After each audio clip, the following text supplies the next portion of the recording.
Good morning, everybody. It's 10 o'clock, so I will start going through housekeeping as people join.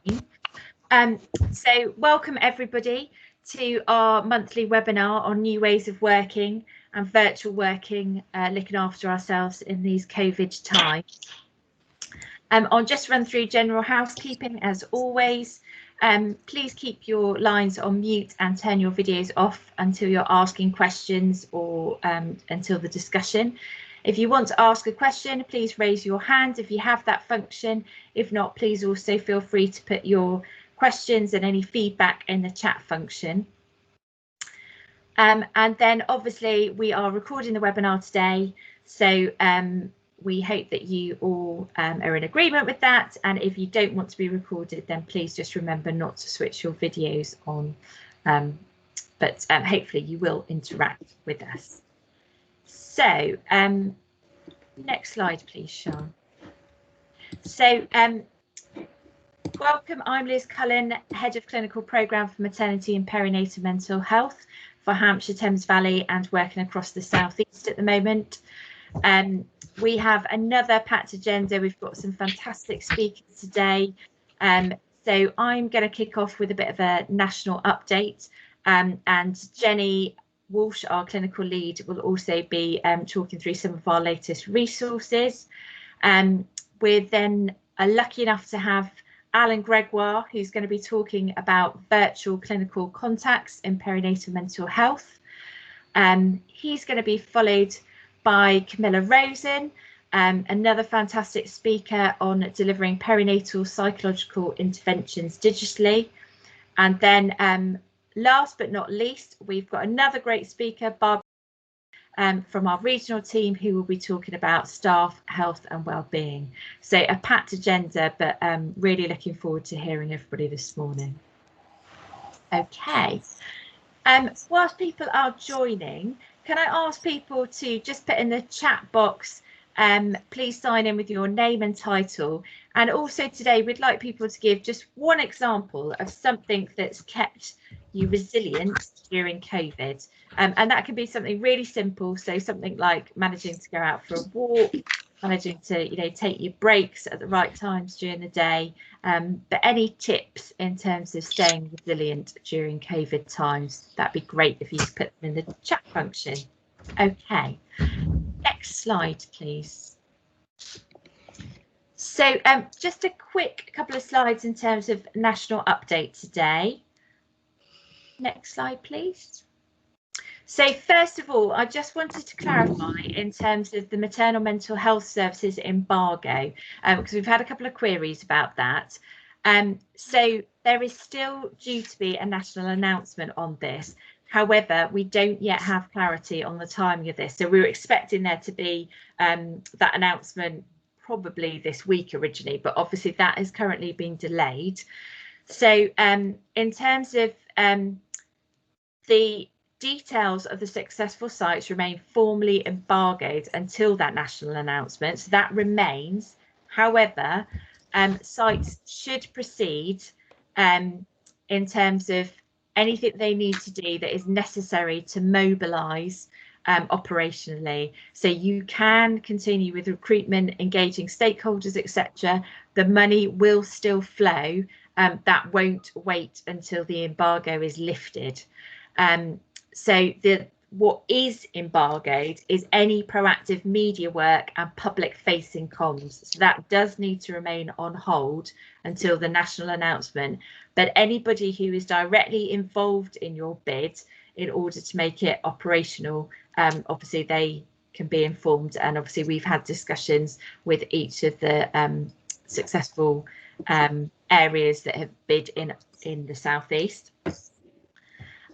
We would just like to say a thank you for your patience as this is ongoing, and please, if you do have any queries or any concerns about it, do get in touch with us and we'll be happy to answer any queries. Okay, then along with the maternal mental health services at the moment, Obviously that work is developing. We have also put in a regional training bid with Health Education England, which we're waiting to hear back from. So we hope to be able to give you an update on the December webinar. But we have also recently had the opportunity to bid for some underspent monies for perinatal mental health for some projects. And again, I will be giving further updates about these projects as we do over the coming months with our webinars.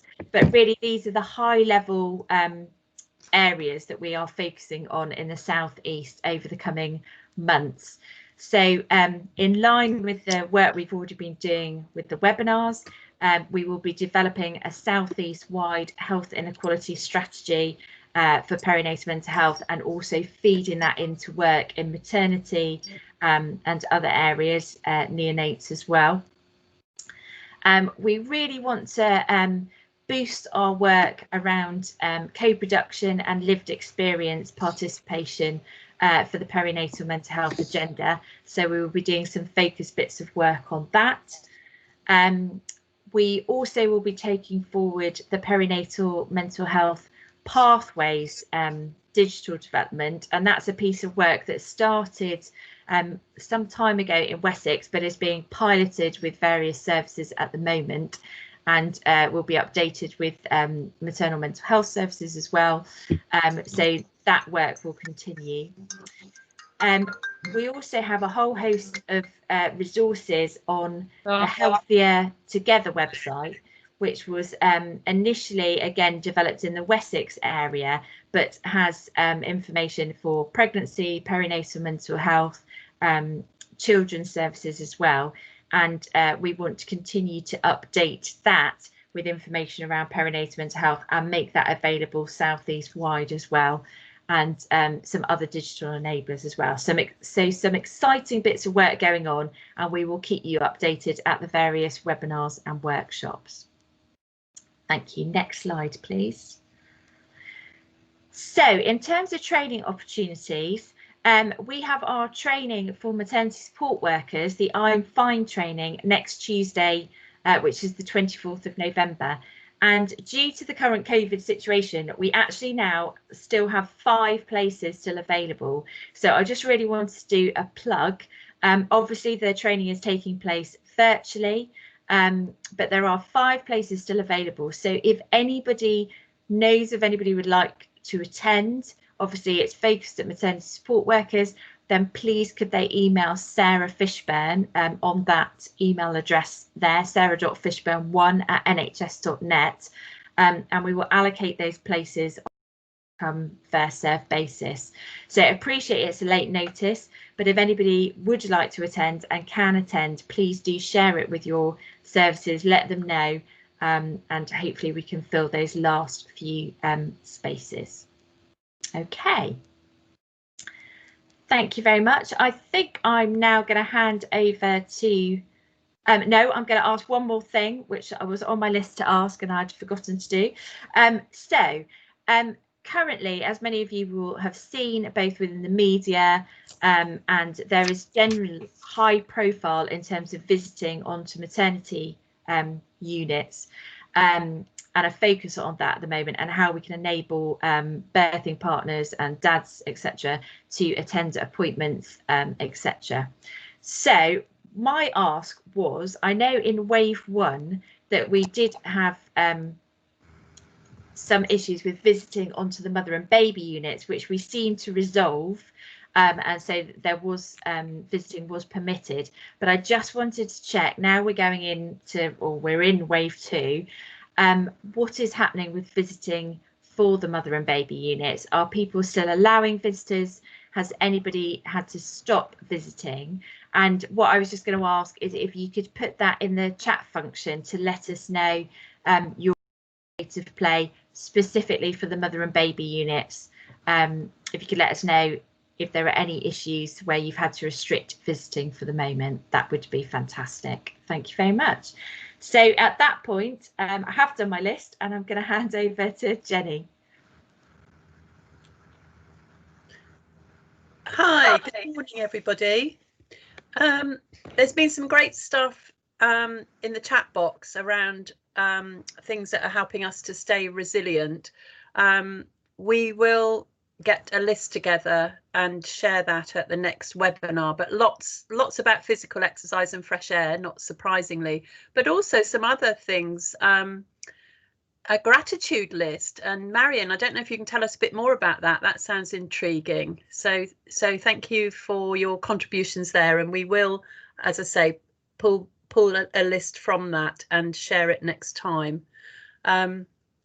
Obviously today our theme is about new ways of working, and obviously it's so important to look after ourselves and our staff while we're in these weird times.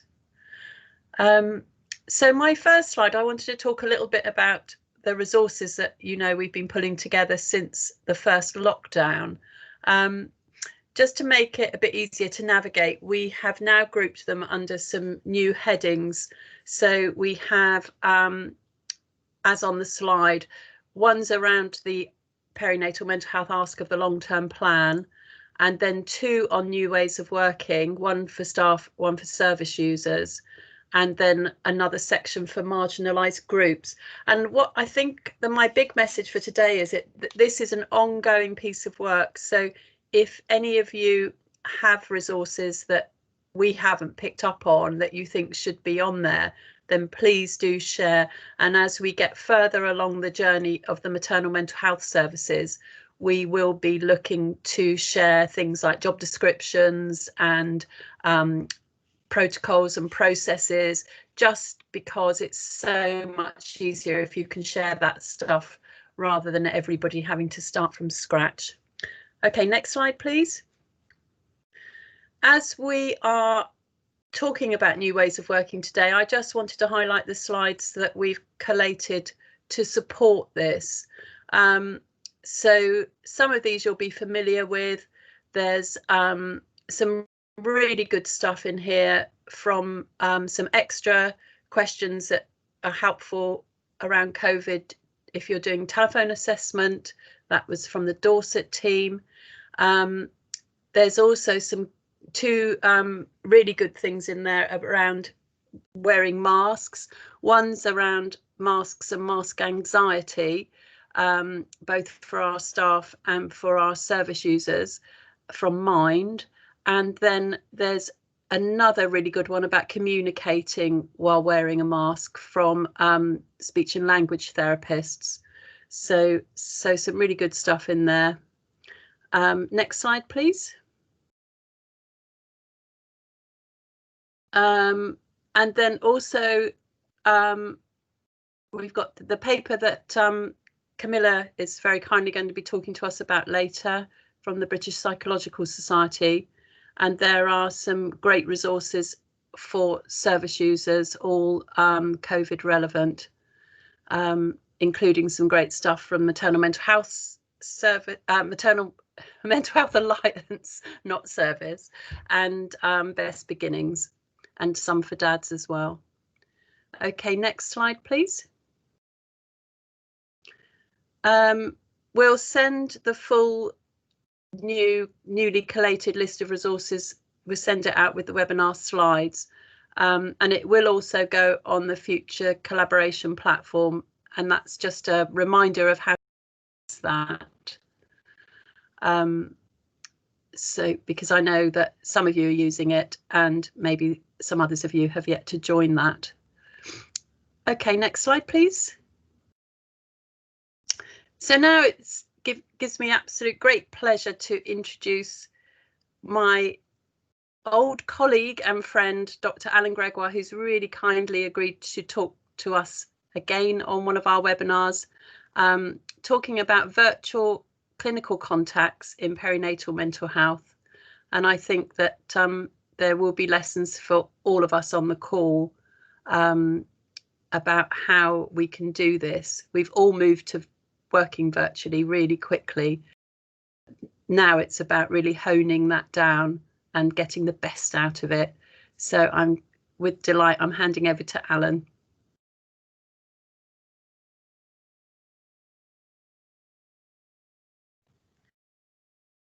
Jenny, I believe Alan's having difficulties digitally at the moment, so we might need to do a bit of a shuffle round until we can get Alan on. Okay, so I believe, do we have Camilla on the call? Would we go to Camilla or? Yeah, I'm fine to speak now. Okay. Thank you very much for the opportunity, Okay. everybody, and we'll get Alan on as soon as we possibly can. Brilliant. Thank you, Camilla. So a further drum roll here and thank you so much, Camilla, for agreeing to do this. And again, it gives me absolute great delight to introduce Dr. Camilla Rosen, who is talking about delivering perinatal psychological interventions digitally. So let's hand over to Camilla. Thank you so much. Thanks, Jenny. Lovely to be invited.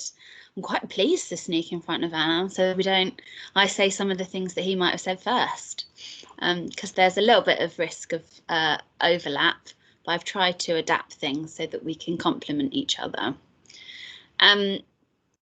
So do you want to go to the next slide? I'll just briefly introduce myself. This is me and my little girl. We took this at the weekend. We've actually moved into the southeast. We were in London, so we've just moved to Canterbury. So we were going on a walk in this pic.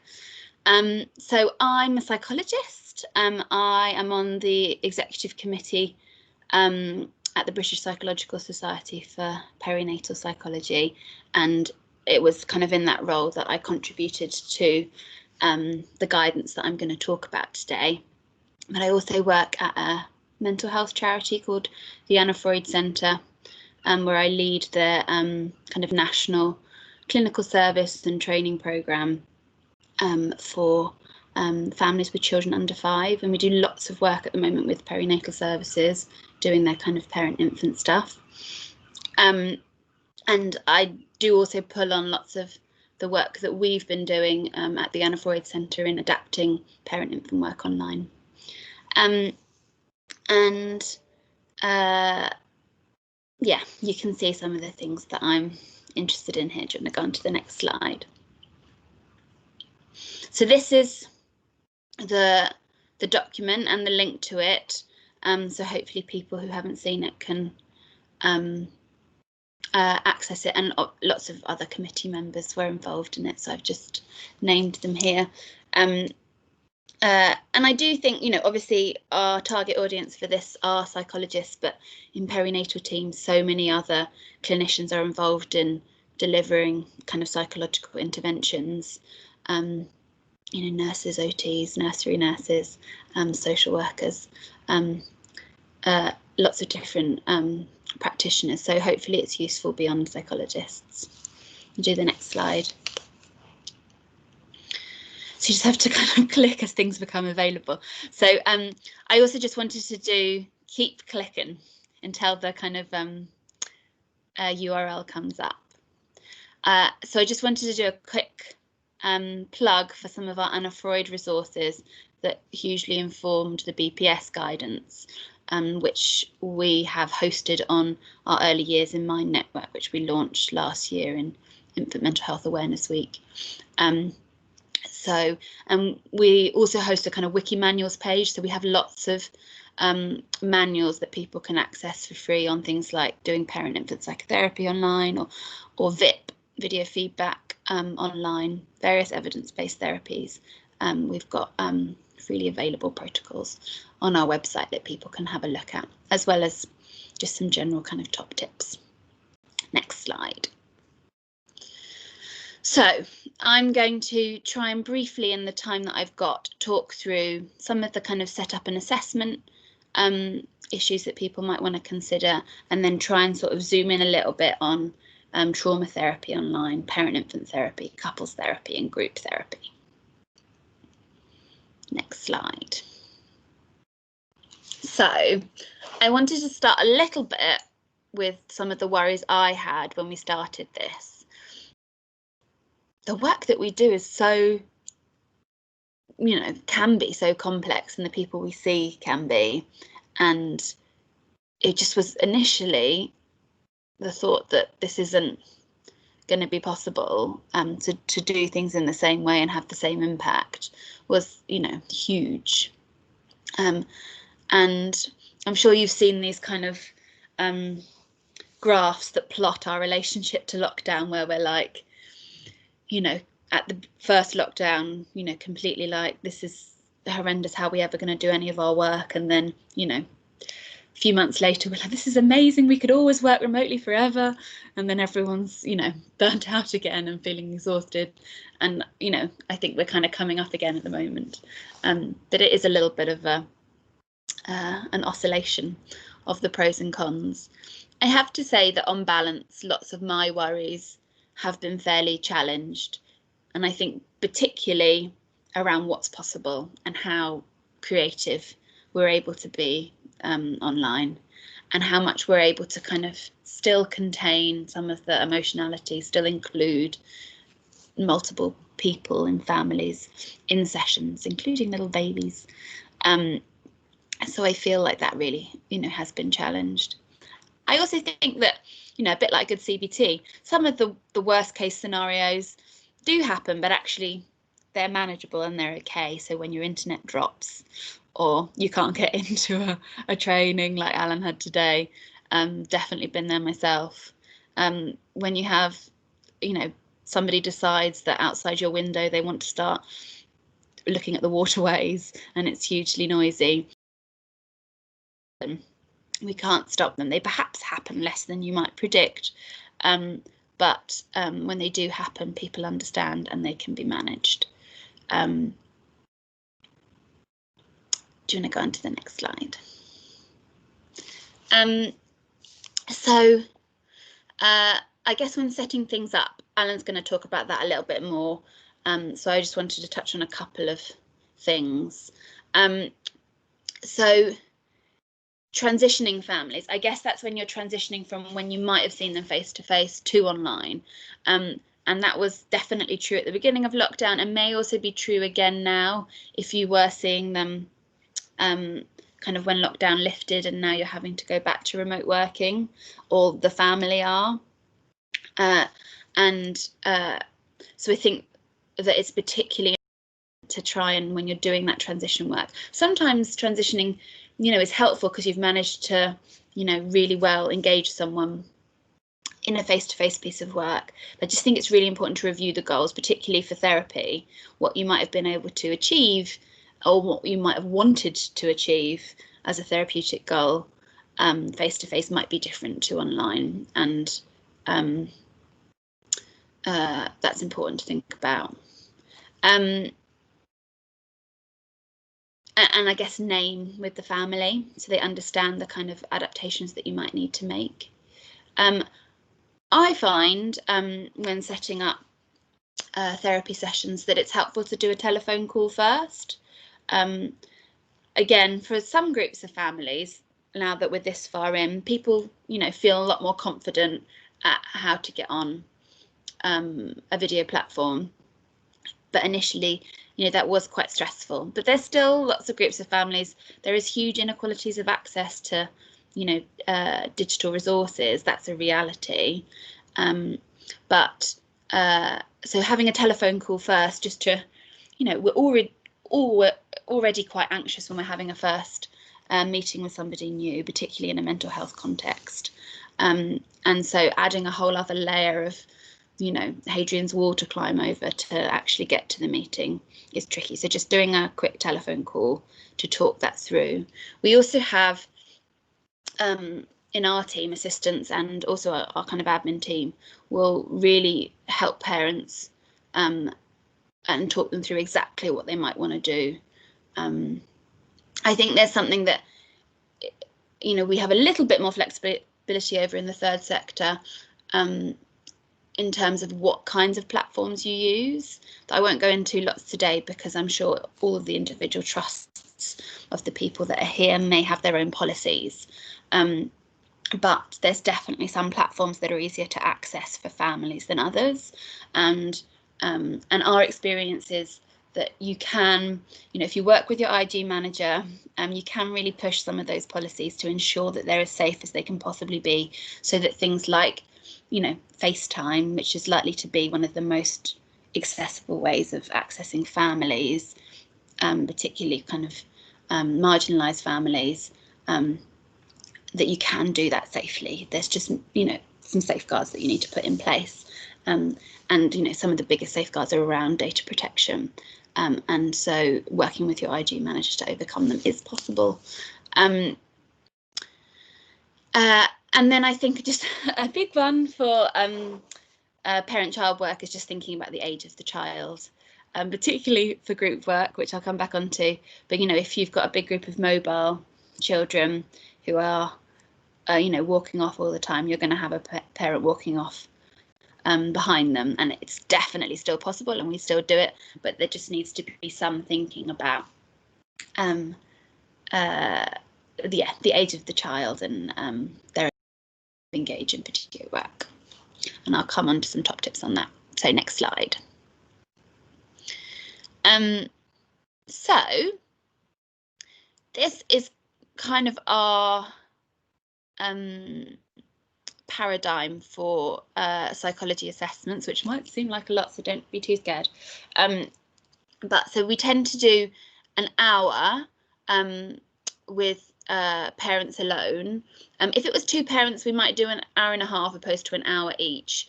But essentially, we want to get, during an assessment period, we want to have an opportunity to make sure that everyone feels included, both parents and children. But they also have some time alone. So want to see them together and separately. And I think particularly in the context that we're in, to really ask some specific questions around what their life and routine is like in lockdown, and but really trying to encourage them to see that through their baby's eyes as well, how that might have changed for them, and thinking through in terms of the people that they saw pre-lockdown to post-lockdown, and the places they were able to go and the activities they were able to do.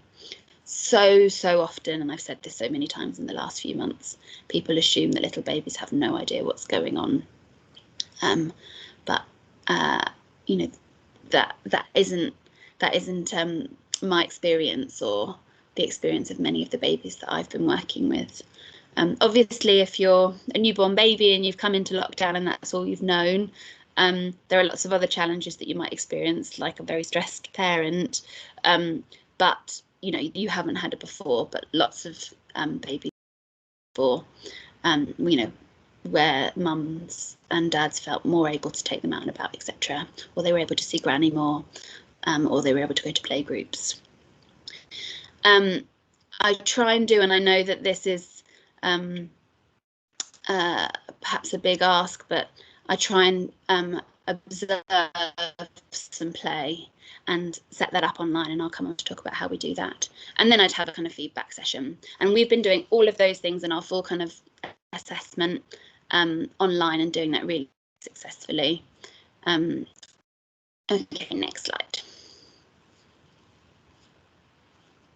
So I'm going to talk a little bit more about trauma.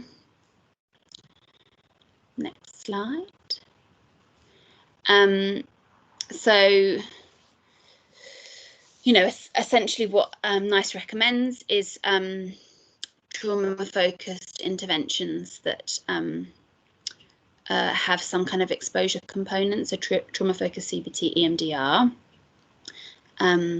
I think the evidence base for treating complex trauma, which is perhaps what we might be more likely to see in a perinatal team, is a bit more mixed, and I think there needs to be some more considerations there, which I'll come on to. I think you can, the message I would want to say is you can do trauma work remotely. You know, 10 years ago, people said, you know, trauma work or exposure work wasn't appropriate for perinatal women, particularly for pregnant women. And I think that's also been really reversed. But it is possible to do this work remotely. And it might be even more important because actually the context of lockdown, the context of some of the things Liz was mentioning earlier, like, you know, managing social distancing policies in a maternity unit, whether or not partners are able to be present, and for what, you know, parts of the kind of pregnancy journey, scans, birth itself, postnatal ward. You know, these are potentially really exacerbating trauma responses. So in many ways, we need to be able to find innovative ways to do trauma work at the moment more than ever. However, the evidence is really preliminary about doing trauma work remotely, and lots of the work that's been done so far is psychoeducational, and so that kind of evidence base is small. So what I'm sharing is our kind of, you know, a fairly large group of perinatal psychologists, but our experience of trying some of that stuff out remotely. Next slide.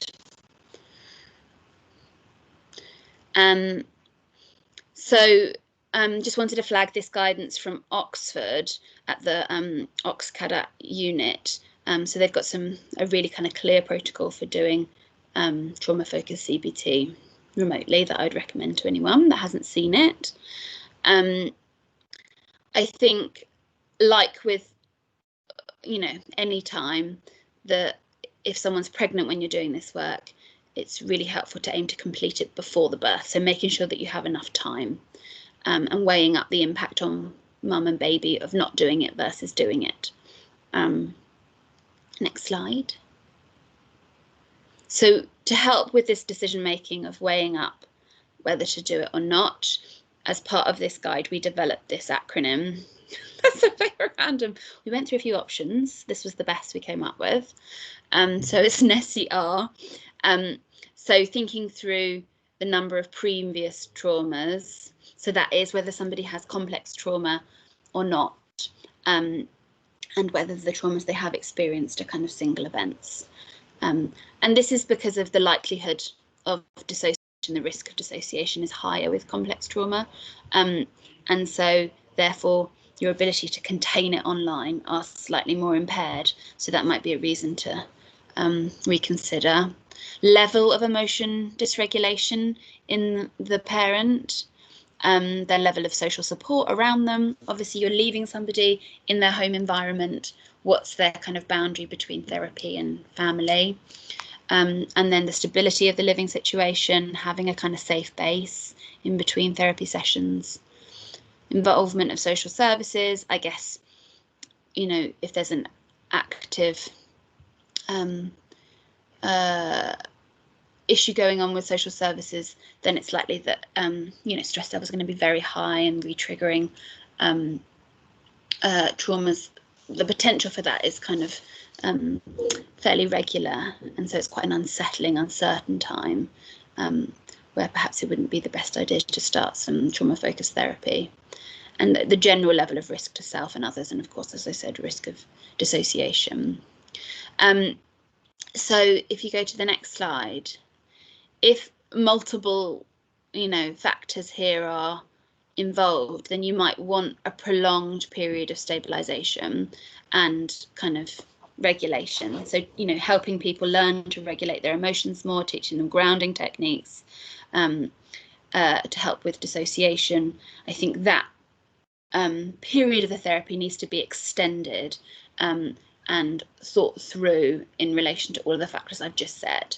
And if it felt like that was able to bring some of those factors down, then it may be appropriate.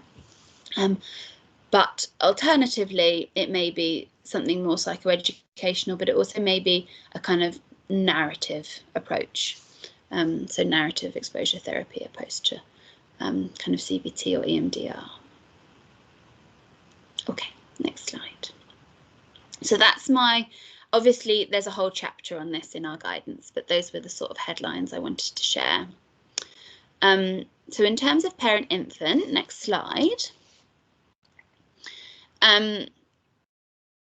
So as I said, it's really helpful to get everybody in shot. So really thinking through with parents where you're going to place the video. So again, one of the assistants in the team or the clinical support officers might do a kind of prep call with parents just to check that out beforehand, what they can see and what that's like. You know, just also recognizing if you have a kind of fairly enclosed room and you can put your laptop slightly raised in a corner, or your iPad or your phone even. We really thought that phones weren't going to be possible, but the reality is that lots of people, that's all they have. And even for video feedback work, phones so possible. Just to say that we do use Zoom as our preferred platform. So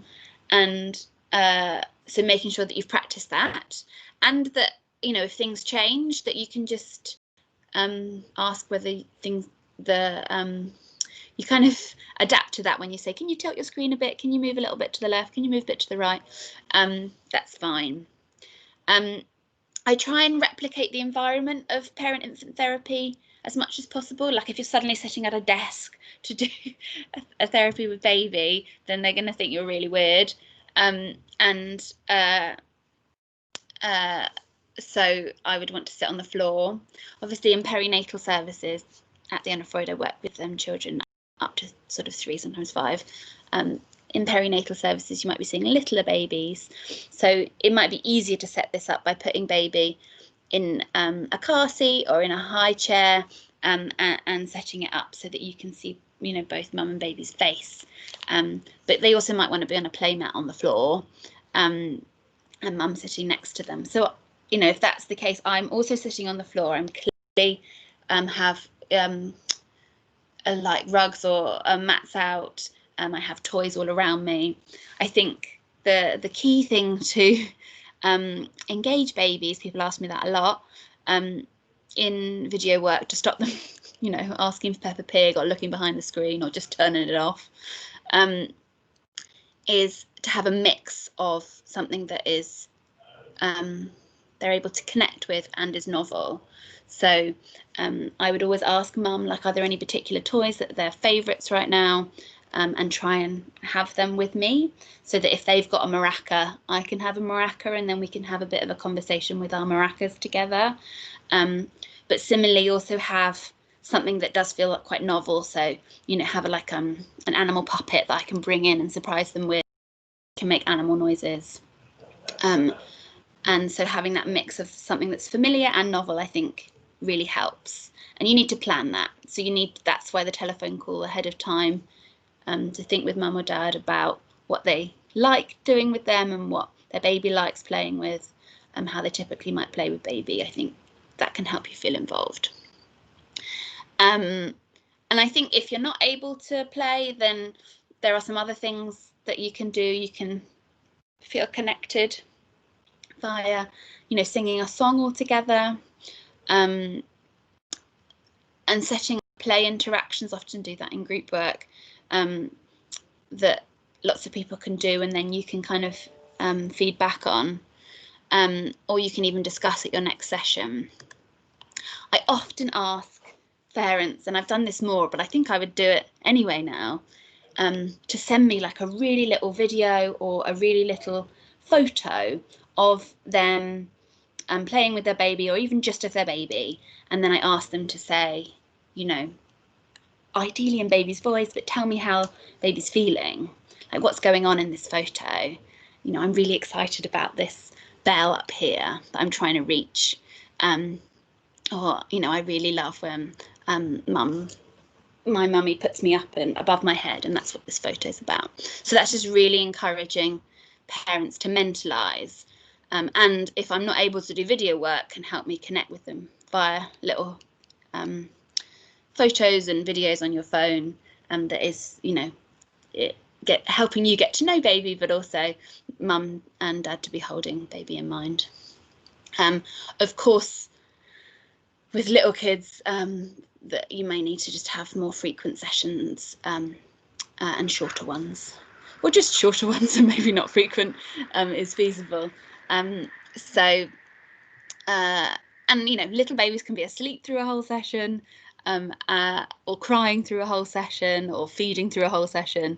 But I guess my experience is that all of those states, baby states, are really helpful to get to know a baby and get to know how mum's able to respond. And so, you know, I would always use those times to kind of continue with the work. Okay. I think my next slide is just really encouraging. This is just reiterating, this is something that we do have a wiki manual of. It's our mentalization parenting group, but you can also do it one-to-one. And it's just been amazing adapting that online. It's been going really well. And I use lots of these techniques like the parent app to do that kind of encouraging of parents to take the perspective of their child and really start to see the world, the lockdown world, through their baby's eyes. Okay, next slide. Okay, couples work. I'm an emotion-focused couples therapist, and I do quite a lot of co-parenting interventions. And this does add another layer, one more person to get in the screen. Next slide. I think, you know, this is something I could have said at the top that is true of lots of things. What we've found is that actually working online for couples co-parenting and father work, we run a service with 5 perinatal mental health services across the country called Mind the Dad, where we're doing a kind of dad's mental health and parenting clinic in collaboration with perinatal teams. And we've just found such amazing engagement online that we didn't see beforehand. You know, dads are more home, they are more involved in parenting than they might have been if they were, you know, having to travel lots for work. And they've been engaged and available, and that's been really helpful. And it's been a lot of feedback has been how great it's been to be able to do that online. Okay, next slide. Just again flagging some other guidance that people might want to look at for couples work. So the Association for Family Therapists have got a really good remote working guidance. So what are the big things I would pull out here, because I'm mindful of running out of time. So I think it's just that setup again, being really clear on how you do this. Obviously, if both parents are involved here, you've got the question of who's looking after the child and how that can be negotiated. Obviously, ideally with someone else being in the house to do that, although that's not feasible for many. And then if, you know, if you're trying to tie it in with a nap time, if you do have a nap time, depending on the age of the baby, then obviously that can be unpredictable. So what you do if baby's in the room. All challenging, but our experience is possible. I think what you need to be more explicit about I feel like I'm doing this because this is what I do a lot in couples therapy as a sort of container for communicating to somebody. You know, I hear what you're saying. Don't know, Bert, and I hear what you're saying, Maggie. And those things, to be able to do that, I feel like online you have to really name people more so that they know exactly who you're talking to. And I would do that in the setup. I'd explain to them that that's what I'm doing, just to make sure that there's no confusion and people know who I'm talking to and know that I've heard different perspectives, and how important it is to manage turn taking. And you need to do this in all couples therapy, but, you know, seeking permission that, you know, if things get heated, that sometimes I may need to just pause you and, you know, take a moment to, you know, bring the heat down or think things through, and making sure that they know that that's part of it and how we will do that, and making space for them to share with me how they experienced it when I did sort of pause them. Make sure you can plan what to do if one of them needs to leave because they're upset or because of the child issues, to how you'll manage that, and making sure that there's more time at the end to kind of re-regulate. Yeah, I feel like, you know, sometimes you might leave 10-15 minutes, and sometimes that needs to be slightly longer in an online session because there are so many things that you don't know, and you want to make sure they're going back into the home environment in a kind of safe way. Next slide. So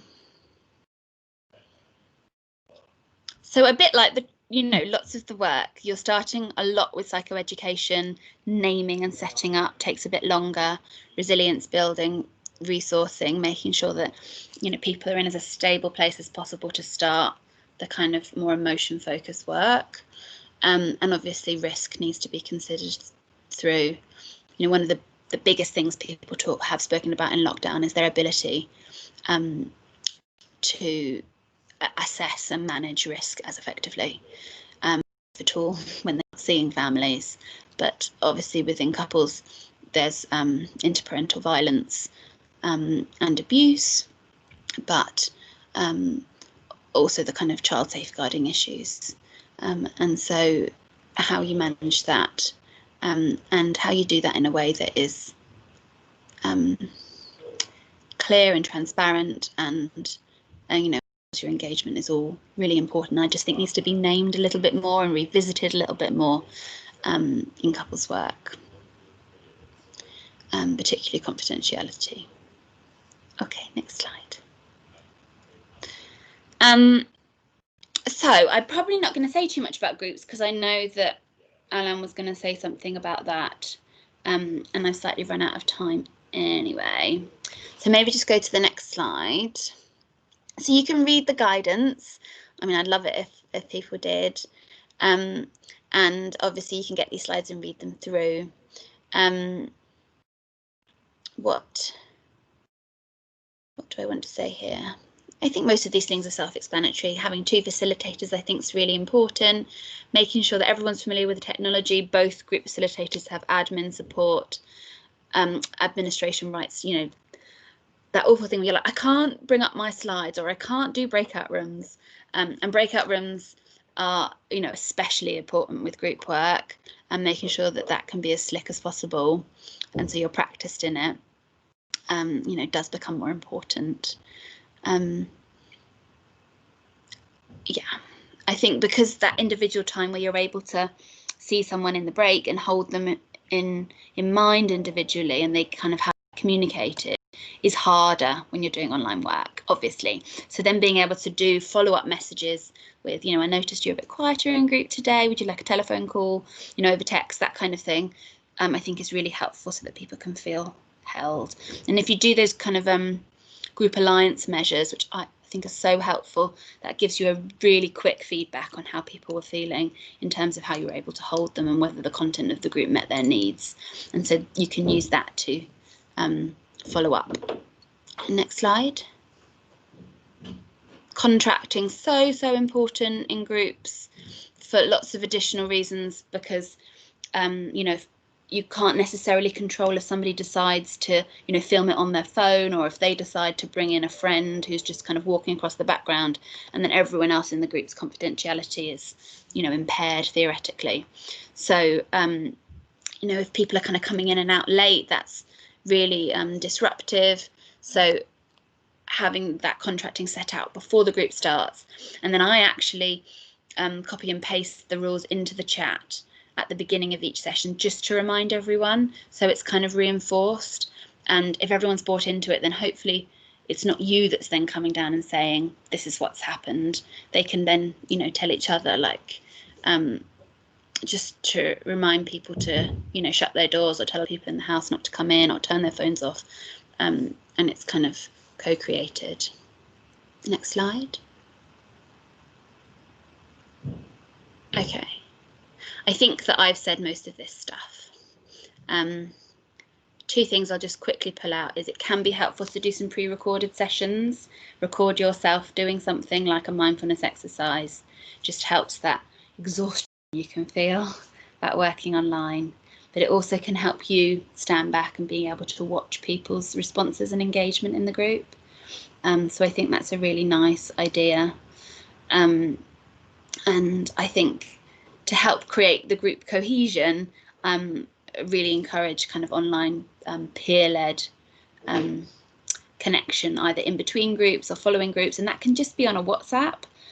Or it could be something more formal, but because they're not getting those coffee chats to develop relationships, then I think setting something up that allows them that connection is really helpful. Okay, I think that should be it now. Cool. I don't think I've left myself any time for questions. I've squished Alan's talk. I think we probably have any burning questions, and then I would ask that others are put into the chat box. And Camilla's staying on, so if I could ask you to answer them via the chat box, Camilla, if that's okay. Yeah, have a go. I'm not seeing the chat box at the moment. I'm not sure whether that's because of my weird Teams or like because I'm not, I don't know, an official member. I'm not sure. I think it's when you're screen sharing, Camilla, you can't see the chat. Okay.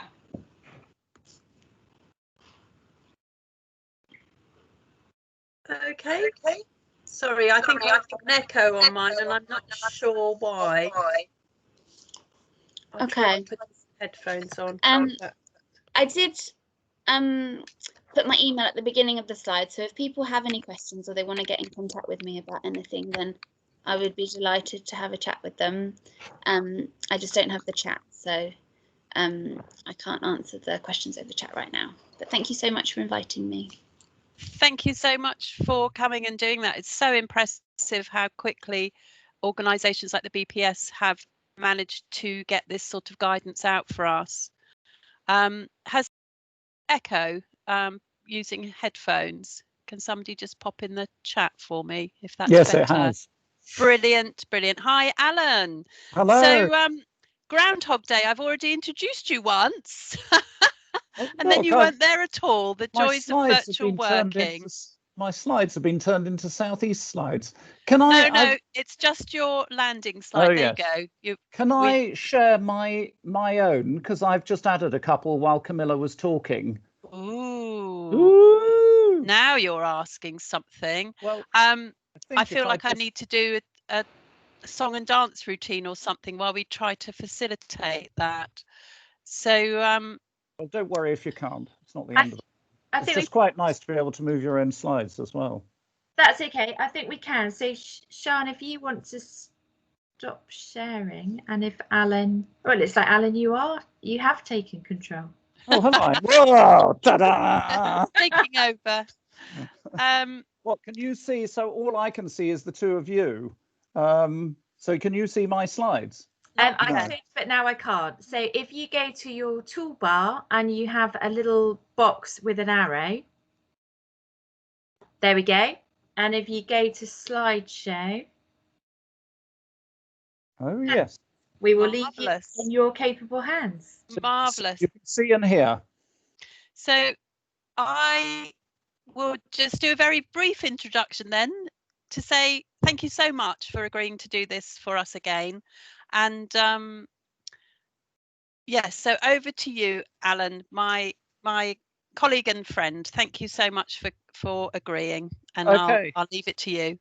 Great, thanks very much. Interrupt if something goes wrong, you can't see or can't hear. My screen is flashing red lasers at me. No, I don't think I'm hallucinating, but of course I might be. So hopefully you can all hear me. I absolutely hate Microsoft Teams. I think it's rubbish. But anyway, that's a different conversation. Jenny tells me she invited me because she thinks I've got something to say on this topic. And I feel kind of rather humbled by doing a 20-minute talk in front of you all who are all out there doing this work. Frankly, what do I know about it? So I'm just going to share some thoughts and some experience and stuff I've picked up.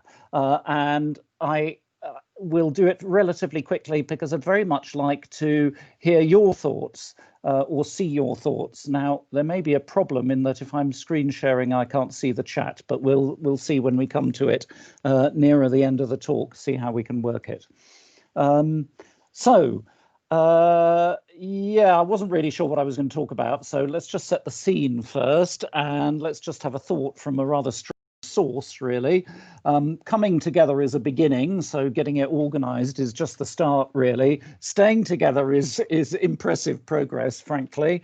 And if we can manage to work together on a virtual basis, frankly, it's at least as much of a success as it is face-to-face. And by together, I mean, well, obviously us as a group of professionals, but more importantly, us with our patients, clients, the women, the families, the babies who we're seeing. And it was just lovely to hear Camilla talking about how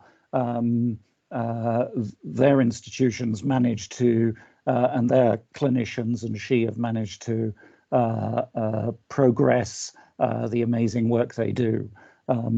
Despite all the hurdles. And I have to say, my thesis is that although right now where choice is pretty limited because of lockdown in every way, I think this will enrich our practice and for the future will improve care. But let's see whether I manage to convince you of that. So let's just start with the negatives then. We all like to start with the negatives, although I have to say I'm getting a bit tired of the news these days. So negative impacts on perinatal mental health of the COVID crisis, and I've just picked out bits and pieces here.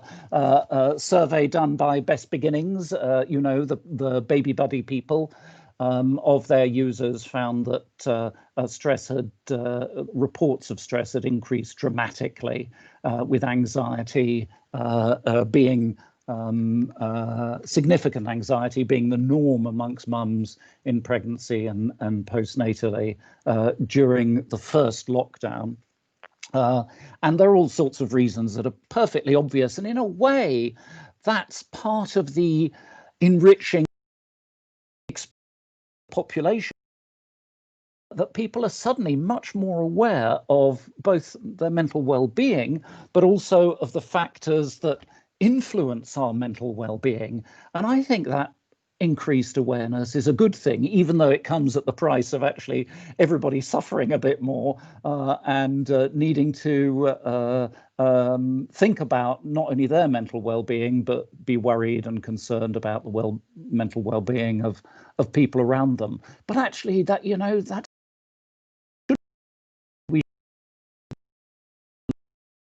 came along, thinking much more about our own and other people's mental well-being and supporting them more. So if it can have a lasting impact on awareness and understanding in the long term, once the vaccine's sorted us all out and Boris Johnson's got everything organised, things might be better than they were beforehand. So, you know, obviously less face-to-face, and that means actually less practical support. And for many people, the lack of physical contact may also mean less emotional support, although that doesn't apply to everybody. Emotional support isn't just about touching and being physically close to each other. So this, you know, this social distancing concept or term is rather bizarre, because it's actually physical distancing, isn't it? I mean, it is possible to have social contact. It's just not physical close contact. So the impact of that on people's emotional support is variable, but certainly in terms of practical support for parents and families from the outside of the bubble of the nuclear family world is undoubtedly reduced.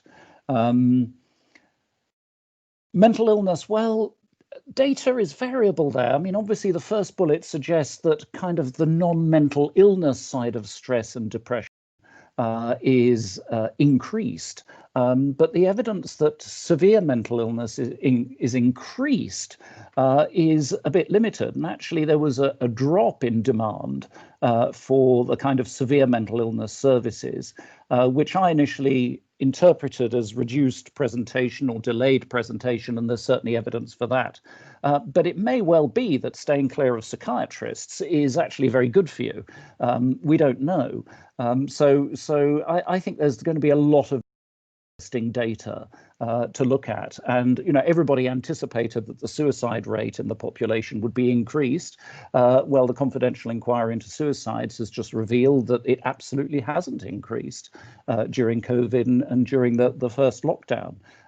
So lots of really interesting things to think about there, but certainly the pathways to care have been adversely impacted, and the ability to deliver care for the obvious reasons for mental illness has been impacted. Sorry, that was my alarm for stopping, but I don't think that's right. So I'm going to take the time allotted. Staff redeployment and sickness and isolation are obviously that's only a few of the impacts on staff. And worryingly, I think there's little doubt about this, a significant increase in domestic violence. So those are kind of the negative outcomes. What are the clinical challenges in the work we do? Well, we were hearing from Camilla how it absolutely is possible to keep the baby in mind and in sight, but we have to work at it, and we have to ask the question, not literally, where's your baby, but we have to fit baby and parent-infant relationships into the way in which we organize our virtual work. And that is undoubtedly challenging, but absolutely open to creative and intelligent thinking, and to learning from each other, as we've just been doing from Camilla. Another challenge is that it's not only us who are working remotely, but all the other professionals in the pathway. So me and all of you out there in this group today. And that the experience for parents and for mums is really challenging on that. So they are multiply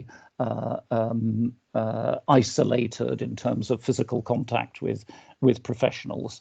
And yes, there are good and bad sides to that.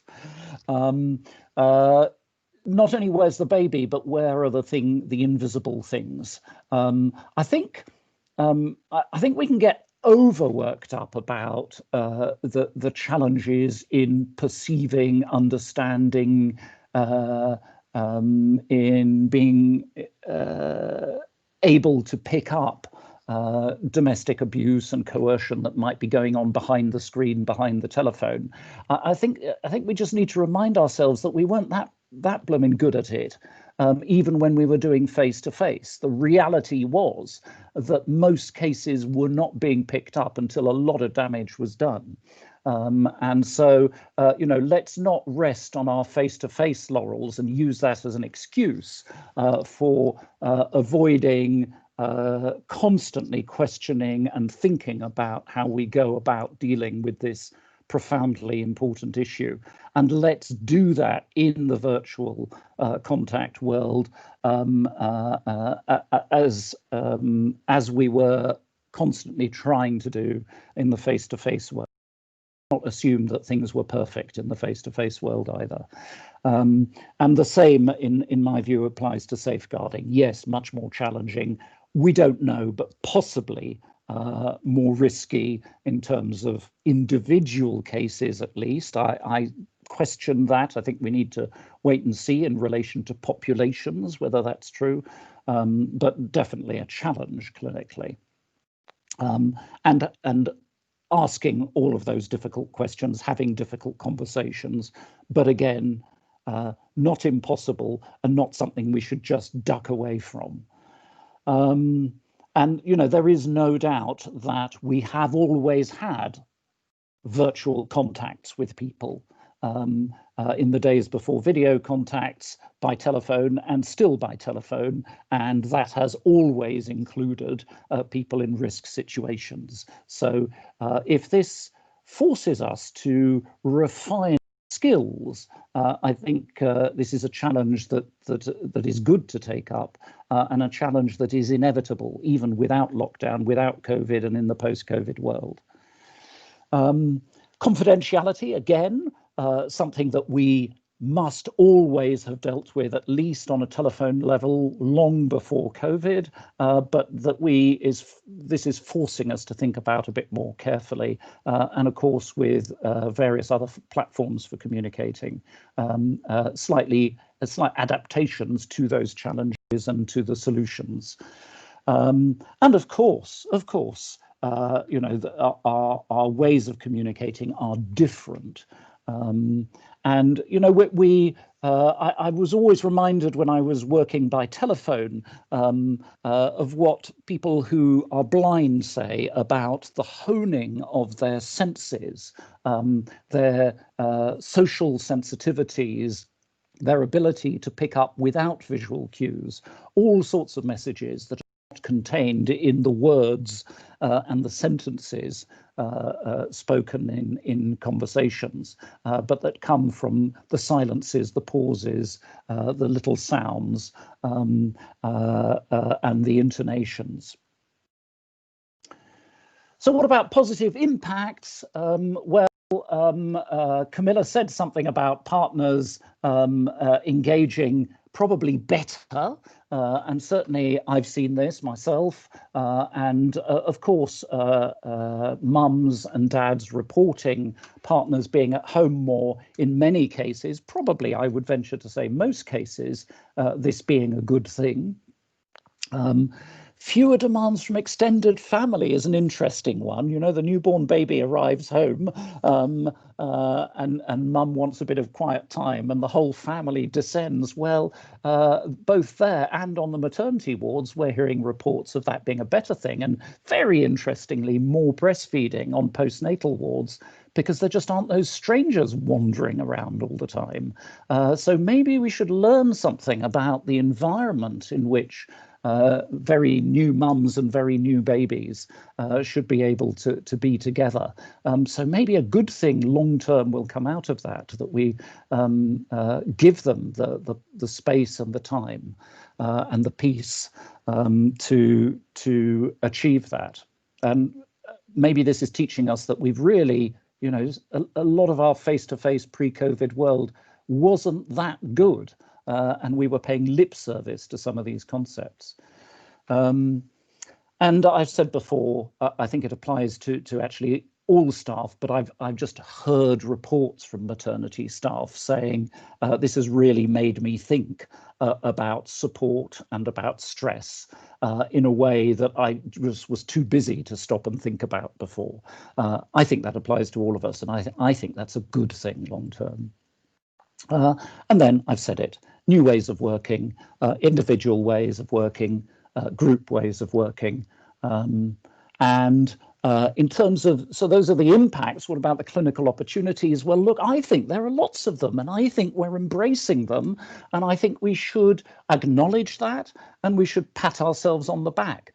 You know, I think we are all enhancing our skills. I certainly, despite today's fiasco, I blame my computer entirely for not being able to join you, because when I completely shut it down and restarted it, it worked magically, whereas 20 attempts to join the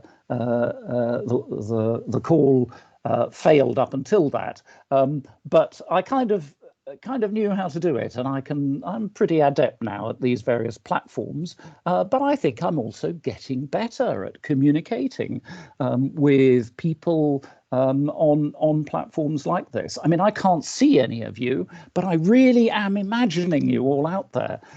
Jenny is going to type in both you've run over time and nobody's heard a word you've said, but at the moment, you know, my fantasy is that we are engaged in a conversation. Enhancing our range of responses. Look, I know of lots of services and individual professionals who, when I tried to persuade them in the pre-COVID days that doing work by phone was actually should be a really important part of our range of responses, who scoffed at the idea and said this was never going to be adequate and best avoided.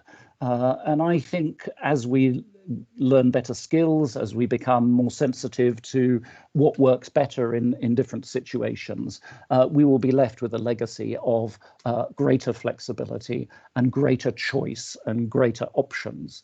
And that's different to saying, right, well, it's so much cheaper that we're never going to do any more face-to-face again. I don't think that'll happen. I think that would be a nonsense, and I don't think that's a threat.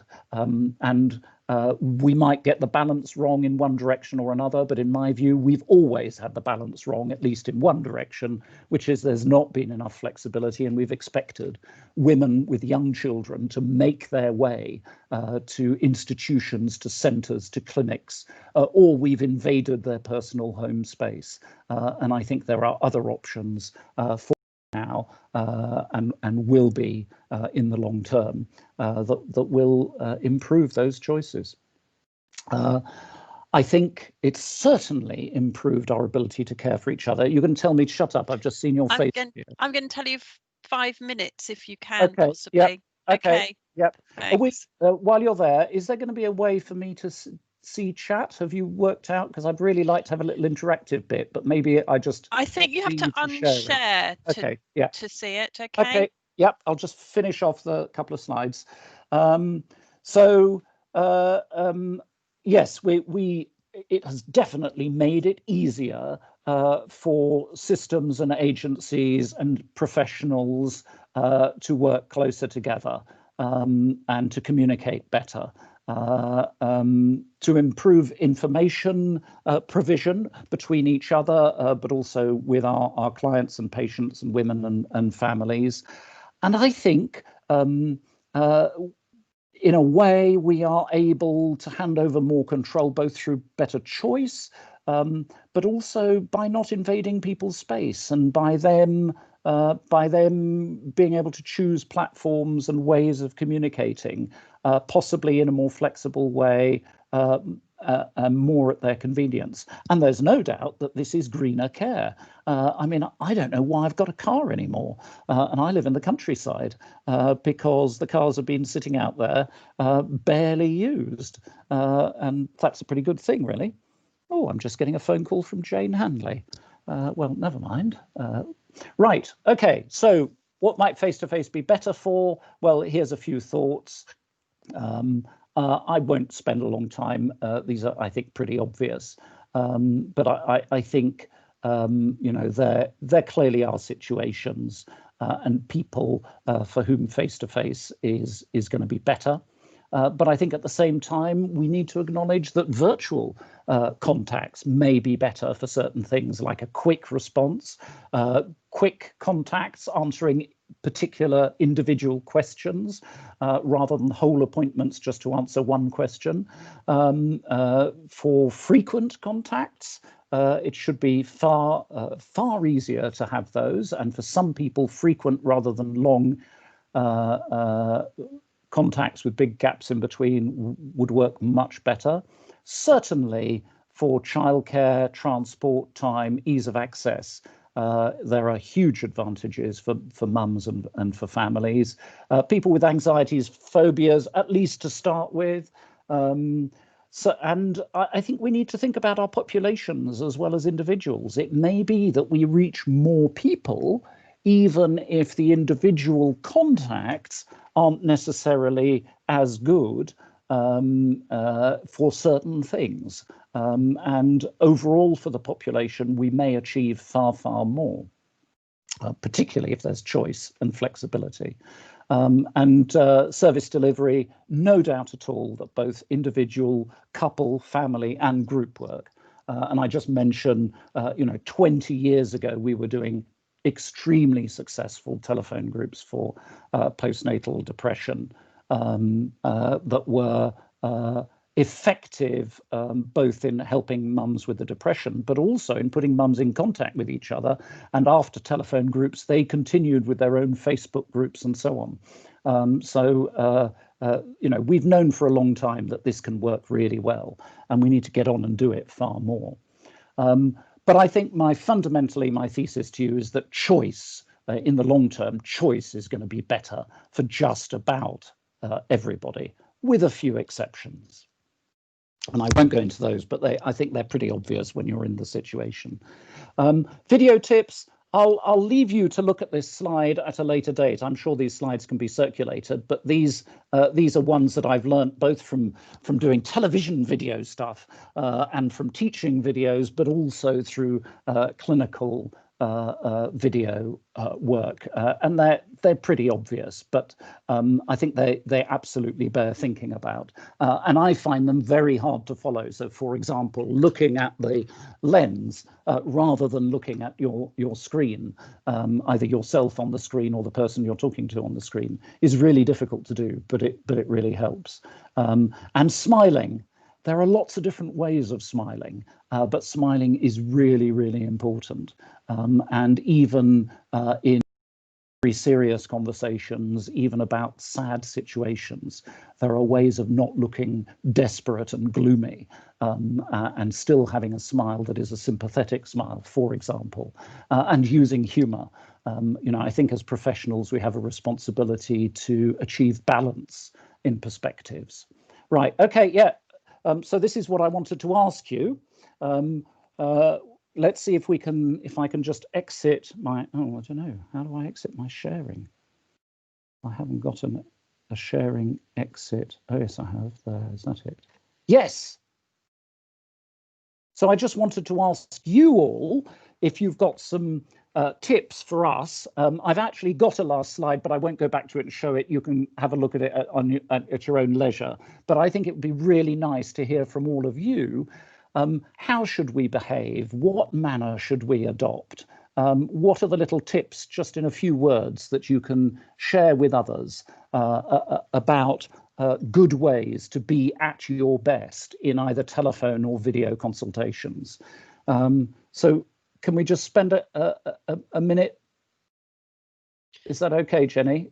So or people could share as you. Could I ask that you could manage the chat box, and I'll just introduce our next speaker. Is that okay? That's great. So we'll go back to Yvette sharing slides, and so thank you so much for that, Alan. I think there's some real food for thought there, and this has made us change so quickly, and actually a lot of it makes perfect sense, and it's almost like, why didn't we do this before? Although, as you say, some of these things were actually happening quite a while ago as well, with like the telephone clinics for postnatal depression.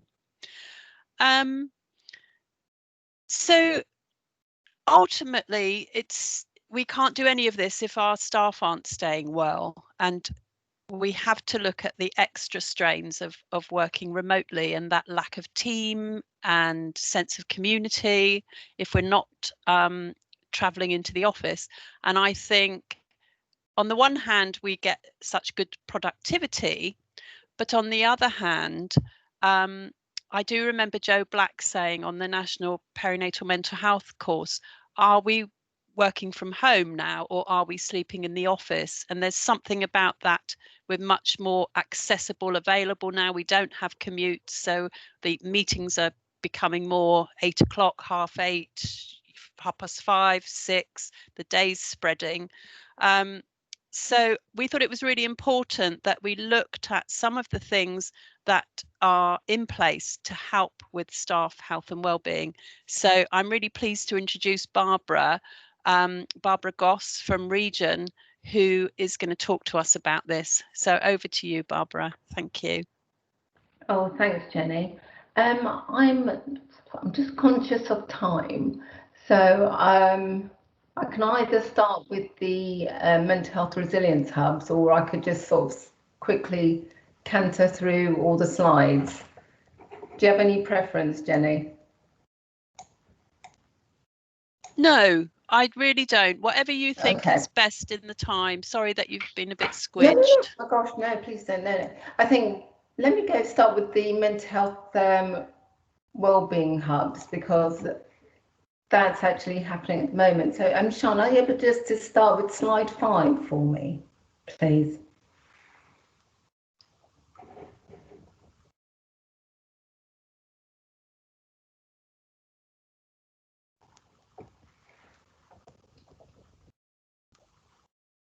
So basically, we have received some funding from the national team.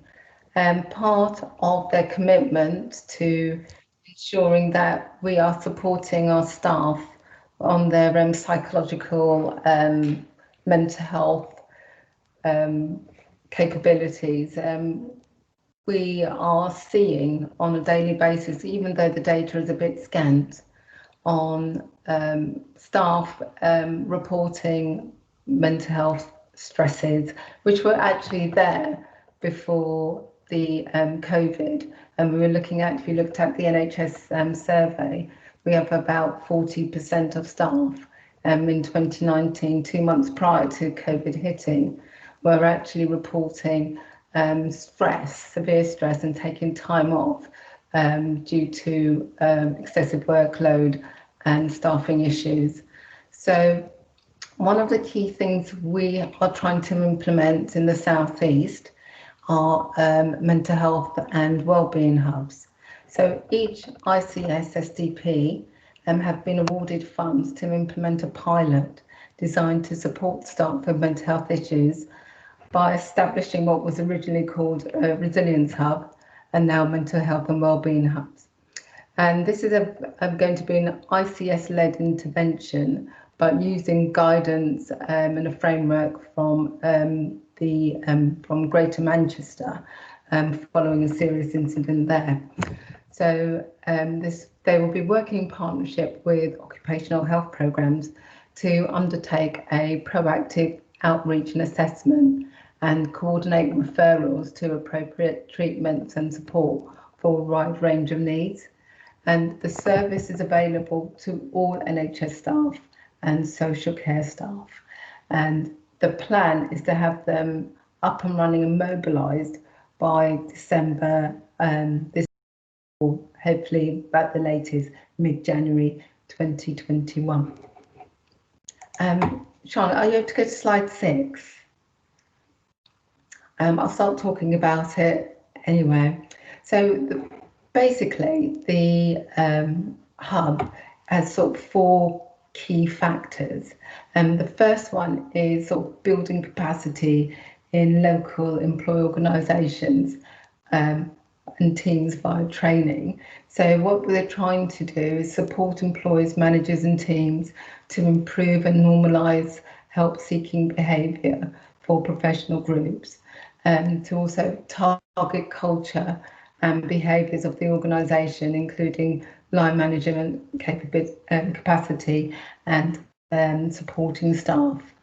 The second objective is developing a proactive outreach and engagement programme, and that's working in partnership with occupational health teams, and it highlights the value of mental health and wellbeing services to health and social care workforce, and helping them to overcome stigma and barriers to access.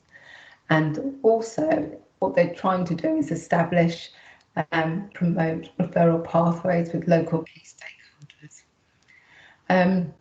Third was providing rapid clinical assessment. So that's including self-referrals and referrals from other services, including occupational health, GPs, etc.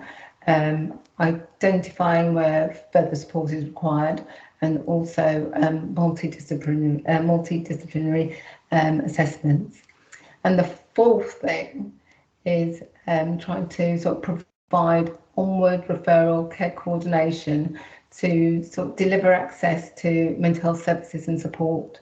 So to ensure staff receive sort of nice recommended evidence-based psychosocial interventions and treatments, and to monitor staff progress through the system to ensure outcomes, and also to hear from staff and use that to help enhance the service as we hopefully it develops going forward.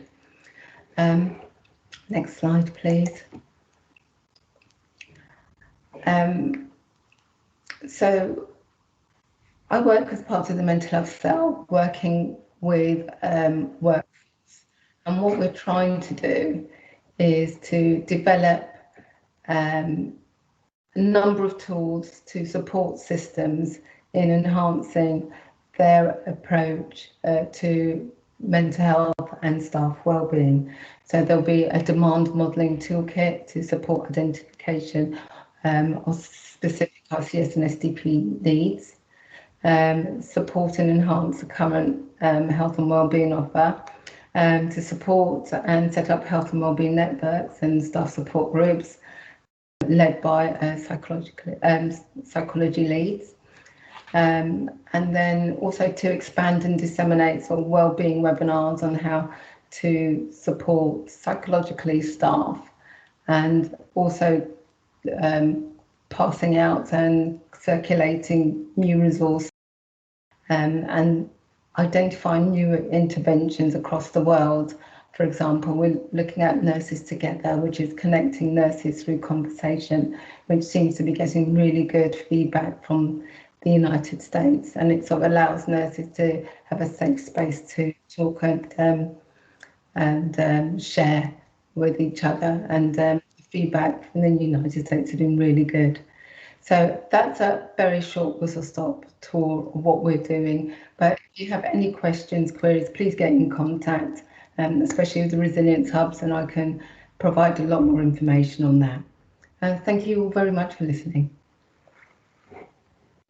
Thank you, Barbara. Really appreciate that. Apologies that we had a shorter slot, but we will have you back at another time if that's okay, to talk through some more of the work that you're doing. So in the final 5 minutes, just to let you know that our next webinar is on Wednesday, the 16th of December, and our title for that is COVID Consequences. And then we also have the future webinar dates for 2021 that are listed there, and you will soon be receiving invites to those webinars. So and they are likely to come out from a new email address. So currently they come from the Hampshire Thames Valley generic inbox, but we are trying to set up a Southeast Perinatal Mental Health email account. So just to say, look out for them because they might come from a different inbox. Also, we just wanted to do a bit of a plug in terms of making sure that we have the right people on the distribution list.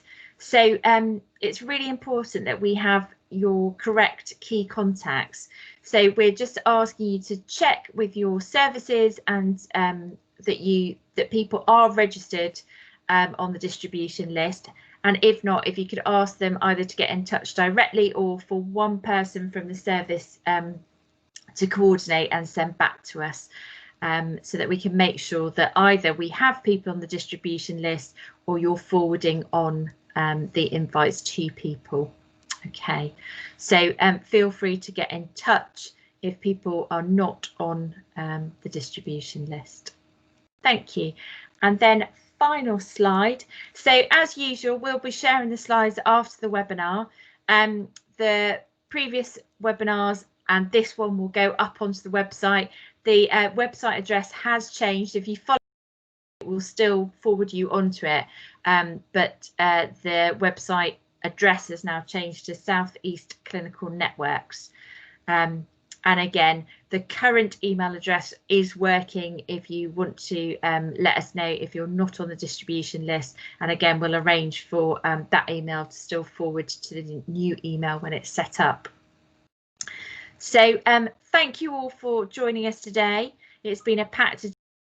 Make sure we get Barbara to come back and speak to us at a future date so that we can hear the rest of her talk.